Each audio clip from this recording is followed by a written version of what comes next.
first month of the year and I'm not behind on my reading goal. That's a surprise.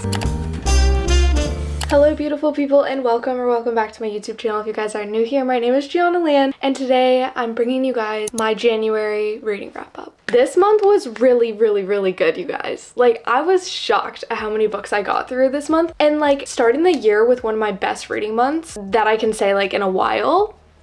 We're off to a good frickin' start. In total this month, I did read 7 books, 6 physical copies, and then 1 on Kindle Unlimited. And we're just gonna jump right into my ratings, my thoughts, if I recommend them, if I hated them, literally everything. But before we do, make sure you give this video a big thumbs up and subscribe if you haven't already because we have so much fun over here. And if you love books, you're gonna love this channel. Started the month off extremely strong. I started with Kiss the Sky by Krista and Becker Ritchie, and I rated this a 4 out of 5 stars, you guys. If you didn't know this about me, I love the Addicted series. It's my favorite series that I've ever read. Well, Addicted / Calloway, I should say. And I'm very critical when it comes to rating these books because I know they're gonna be my favorite no matter what. So I wanna like narrow it down to like my absolute favorites out of the whole series. That's why this got a 4 out of 5 stars. But the whole series overall is a 5 stars no matter what to me. It doesn't really make sense, but it makes sense in my brain. So this is the 4th book in the Addicted / Calloway sisters. It's the first one where the Calloway sisters are kind of being interconnected into the Addicted series. This is where we're kind of like merging them, if that makes sense. This is Rose and Connor's book, and I was extremely surprised with this book because throughout the other books, I didn't really love Rose and Connor. Like, I didn't really care for them. They were cute, they were good, but they weren't my favorite. So having a whole book dedicated just for them, I was like, I don't know if I'm gonna like this one that much, but it surprised me because honestly, once you get their whole story and not just little bits and pieces of their relationship and seeing little glimpses of them throughout the other books, you kind of understand why they are the way they are and you understand their connections so much more. And I'm not gonna lie, I kind of fell in love with them too. Like, I like them now so much more than I thought I ever would. And their dynamic is just really cute because they've been academic rivals like for so long. So they actually were enemies and they hated each other, but once they decided to give into their feelings and finally be together, Connor's still finding it pretty hard to get close to Rose because Rose is very closed off. She likes to have everything in her control, and she's also a virgin. Even like physical touch and stuff she doesn't like. So it just was really cute to see Connor kind of win her over almost and like gain her trust enough for her to not be afraid and step out of her comfort zone for Connor and just watch their relationship flourish in a way. So yeah, I don't know. They're definitely not my favorite couple of this whole series, but they for sure have gained a special place in my heart. Like 100%. And I don't really want to give any spoilers, but the one thing that kind of threw me off about this book and the series in general, because it's so different from the other books, is that it was kind of set on like a reality TV show. That kind of threw me off a bit because from the first books that never happened and I never thought that would happen, but it still kind of was cool to like see that aspect of the plot taking a complete turn from what I was expecting, but it was a little weird and kind of hard to get used to at first. The next book that I read that took me so long to read, it was on Kindle Unlimited. It was 'Tis the Season for Revenge by Morgan Elizabeth. And this book was very meh, but I'm gonna tell you why. I did rate this a 3 out of 5 stars, just very average, but I feel like I rated it such like a basic average rating because I read this / finished it in January when Christmas time is over, holiday season is kind of over. So I feel like if I waited, I would have felt differently about it, if that makes sense. Like, I just was so over Christmas books and I just wasn't in the mood for them anymore. So I feel like that kind of ruined the book for me, and I know that's my fault, but that's kind of why I didn't give this such a high rating. But referring to the title, basically the whole story is about a revenge plan that Abby concocts with her best friends while they are so drunk. They concoct this huge plan to get revenge on Abby's crappy ex because he broke her heart in a really douchey way. Like, he is not a good guy at all. Like, when you read the book, you are just gonna hate him so much, but that's intended. Now that they have this revenge plan and they think it's such a good idea and foolproof, Abby starts to realize that maybe dating her ex's boss isn't the best idea because maybe there's more feelings there than she thinks. And after they spend lots of time together, who knows? Maybe he's a better guy than she thought and not the asshole that her ex deemed him to be. That's all I'm gonna say. That's all you need to know. Don't get me wrong, the book was overall super cute, and I thoroughly actually enjoyed Morgan Elizabeth's writing. I wouldn't mind picking up more books by her because after I finished this one, more of her books through Kindle Unlimited were actually recommended to me by her. And last thing I need to mention is that this book was so much spicier than I thought it was going to be. Going into it, I thought it was just gonna be like a cringy, cute little Christmas romance, but the couple was actually genuine. They were cute. It wasn't like too cheesy to the point where it was cringe. And then on top of like how spicy it was, like I was genuinely shocked. So do with that what you will. But I mean, it was enjoyable.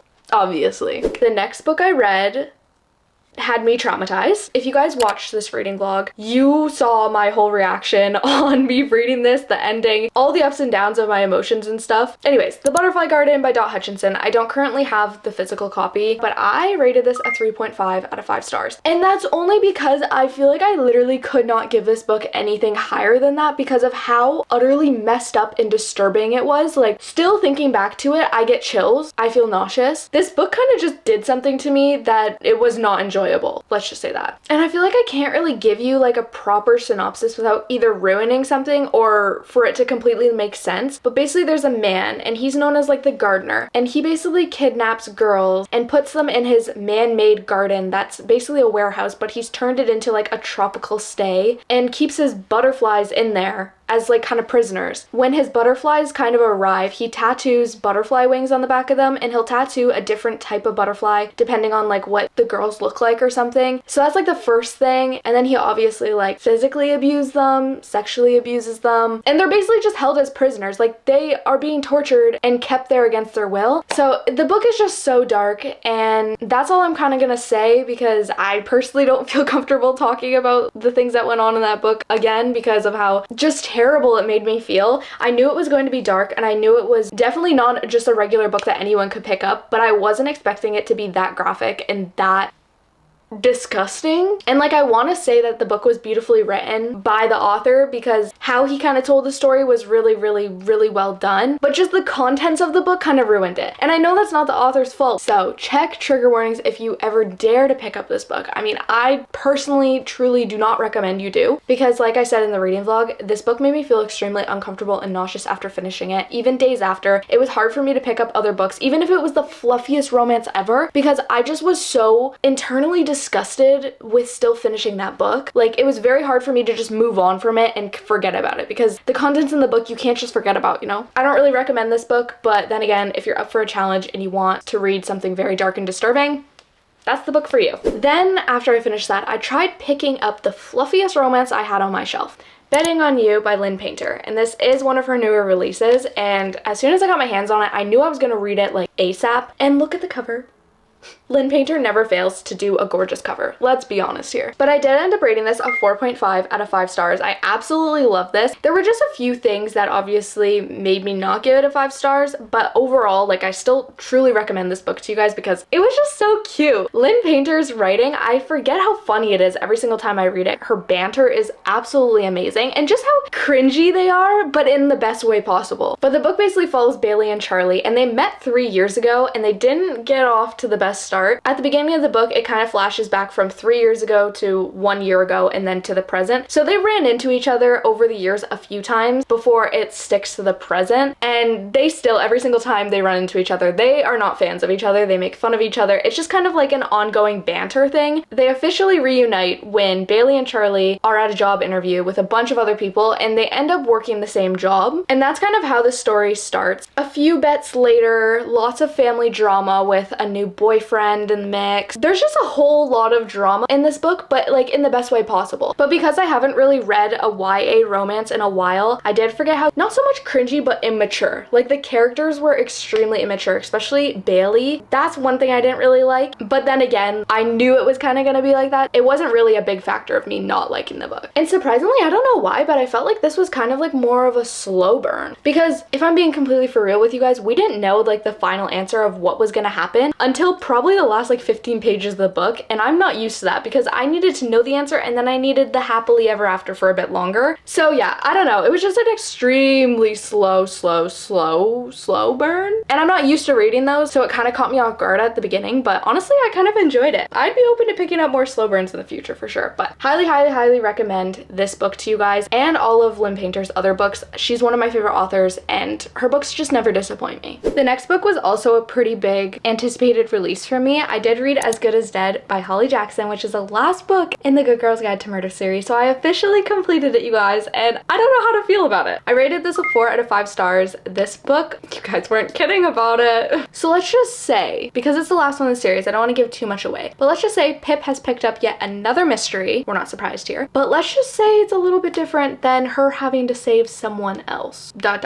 if you know what I mean. So Pip basically just wants to pick up one last project for like kind of her closure before she goes off to college. So she wants one last mystery. That's it. And then she's gonna be done. She told herself only one more time. But she soon quickly realizes that this mystery is a lot darker and it's gonna be happening a lot faster than she thinks. And it's just gonna get really out of hand. And from what you guys told me, I knew this book was dark. I knew it was way different than the other ones in the series. But like, I was scared to the point where I couldn't finish this at night, you guys. Because I was genuinely so scared that I had to put it down and pick up a different book and finish this in the morning. Because I didn't even recognize Pip and Ravi in this book. Like, who were these people? The people in these books are not the Pip and Ravi that I know, you guys. I was shocked. I was like, who are you right now? Like, these alter personalities, I did not see coming. I didn't even know you guys existed. And every single chapter I read, honestly, I was just shocked over and over and over again. Every single character in this book that I knew and loved from the other books, they just had completely lost their minds. That's the best way to explain it. But I think overall, Holly Jackson just did an amazing job, specifically finishing up the series, but the whole series as a whole. It's definitely one of my favorite series as well. Now that I've completed it, I kind of feel like there's a part of me missing because I need more and I want more. So I definitely want to pick up more of Holly Jackson's books. She does have a new standalone coming out very, very soon that I'm super excited to pick up. It's kind of giving Good Girl's Guide to Murder vibes. So I feel like I'm really going to enjoy it because of how much I kind of loved this series and how much I still want something from this series, you know? Highly recommend this series as a whole, especially if you want like a quick, fast-paced murder mystery thriller. I know a lot of people recommend this series, but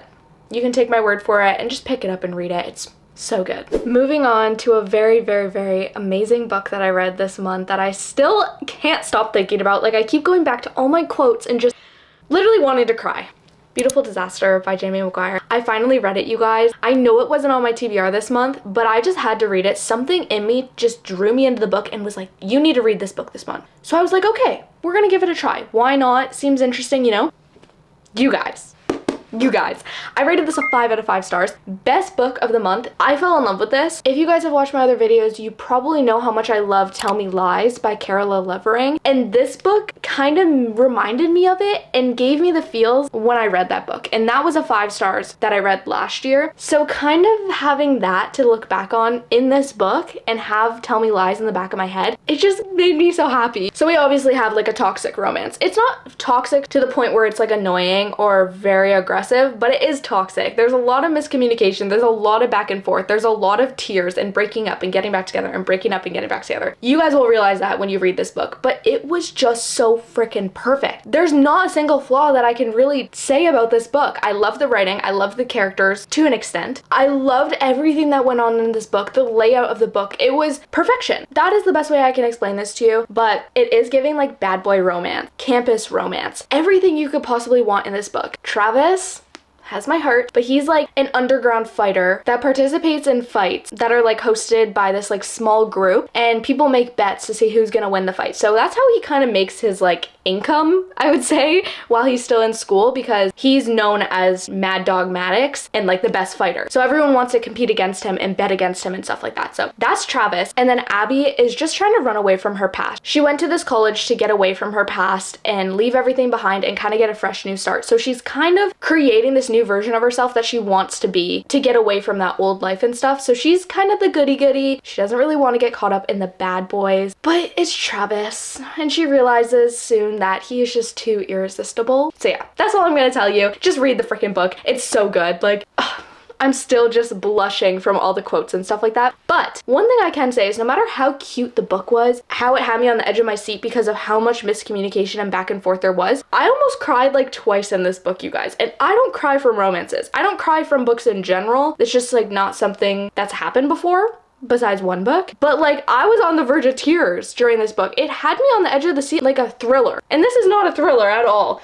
That's another pro to this book. Like I said, there's just nothing bad I can say about it. It's just gonna be a long list of all the pros. There is 2 other books, I'm pretty sure. There is a novella, and then there's like the third like full book, you can say. I don't know how to explain it, but that's told in Travis's point of view. So we get Travis's point of view of this whole book, and I need to read that. That's definitely a book that I'll be picking up in the future, but I was just so obsessed with this, and I highly, highly, highly recommend you guys just have to read this one as well. And to finish off my month, the last book I ended up reading was The Girls Are All So Nice Here by Laurie Elizabeth Flynn.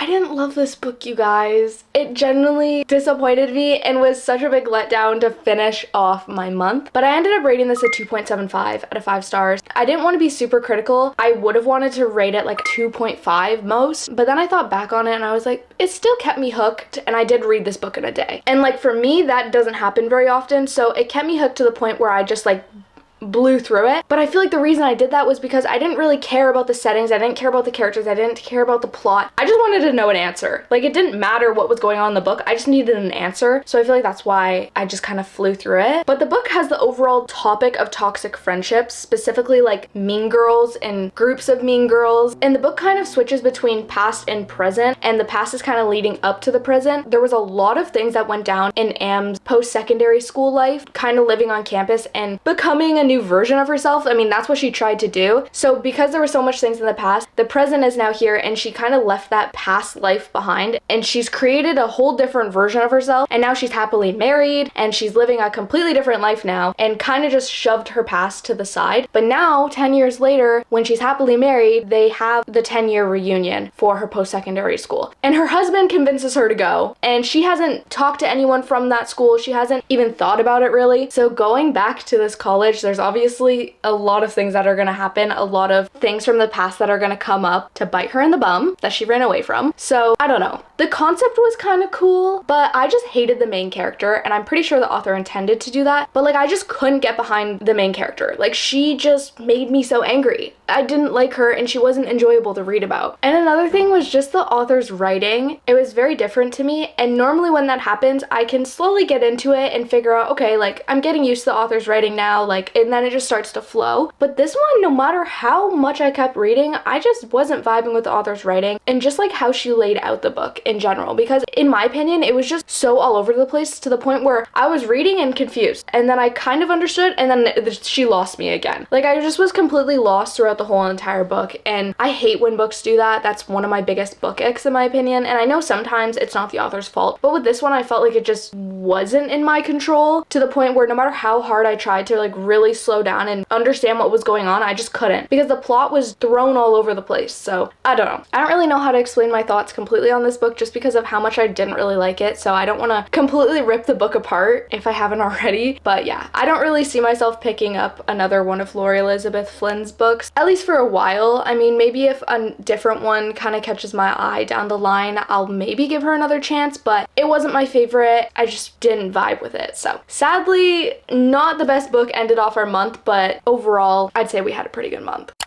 But yeah, those are the books that we ended up reading in the month of January. I feel like I couldn't have started my 2024 reading any better than I did. I had an amazing reading month, and I feel like part of it was because of Vlogmas in December. I didn't really have a lot of time or kind of the energy to be picking up a bunch of books and reading. So once Vlogmas was over, I just wanted to indulge in so many books. So I feel like that's another reason why I ended up reading 7 books in the month, because that never happens. I think that's like the most books I've ever read in a month, so yay, go me. Hopefully next month can be just like that, if not better. I really hope so. I have so many books on my TBR that I've been dying to get to, and I keep just adding more and more and more. So I need to get through them faster, and I need to stop buying books. But that will probably never ever happen. But let me know down below what books you guys picked up in the month of January. What was your favorite read? What was your least favorite read? Let me know all the details down below. I'd love to know what books you guys have been picking up. And also, while you're down there, make sure you check out my Patreon to join my Patreon family. They see everything. They saw all my updates throughout me reading these books. They saw my immediate thoughts right after. They just see it all. Make sure you check that out so you guys don't miss out on things like that. I'm telling you, you guys will not regret it. But other than that, once again, I really hope you guys enjoyed today's video. If you guys did, please make sure you like, comment, subscribe, all that YouTube stuff you guys know how to do. And I also really hope you guys are having an amazing, wonderful day, and I'll see you guys next time. Bye!